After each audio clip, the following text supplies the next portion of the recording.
Good morning. सकाळचे 10:30 वाजल्यात आणि रात्रीपासून माझ्या सर्दीमुळे खूप डोकं दुखत होतं, म्हणून मला वेळ झाला उठायला. आणि आज ऑफिसचं काम नव्हतं, संडे होता, सो चालून गेलं. सो मी फटाफट आवरून फ्रेश वगैरे झाले आणि नाश्त्याला उत्तप्पा आणि इडली होतं. सो यांनी आणि मी बसून नाश्ता केला आणि आज विचार केला काम तर नव्हतं ऑफिसचं, सो मी क्लिनिंग करते छोटी मोठी.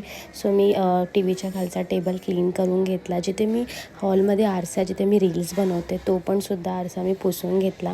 आणि खूप डेज झाल्यापासून मी व्हिडिओज नाही बनवल्यात, सो मला कमेंटमध्ये नक्की सांगा तुम्हाला माझे व्हिडिओज बघायला आवडतील का. नंतर लादी पुसून घेतली. ॲक्च्युली हा मॉप मला खूप आवडतो, कारण याची जी निंजा टेक्निक आहे, आय मीन चायना टेक्निक, ज्याच्याने लादी पुसणं खूप इझी होतं आणि मला याच्याने लादी पुसायला मजा येते. सो दुपारपर्यंत सगळा वेळ कामातच गेला आणि संध्याकाळी फायनली मी माझं कपाट लावून घेतलं आहे. तुम्ही बघू शकता, हा खण फक्त संदेशचा आहे आणि बाकी सगळे खणात माझे कपडे आहेत. आणि मला हा कपाट पण खूप कमी पडतो आहे, मला असं वाटतं अजून एक कपाट घ्यावं. सो फटाफट मी कपडे लावून वगैरे घेतलेत आणि असा पूर्ण दिवस माझा कामात होता. So thank you.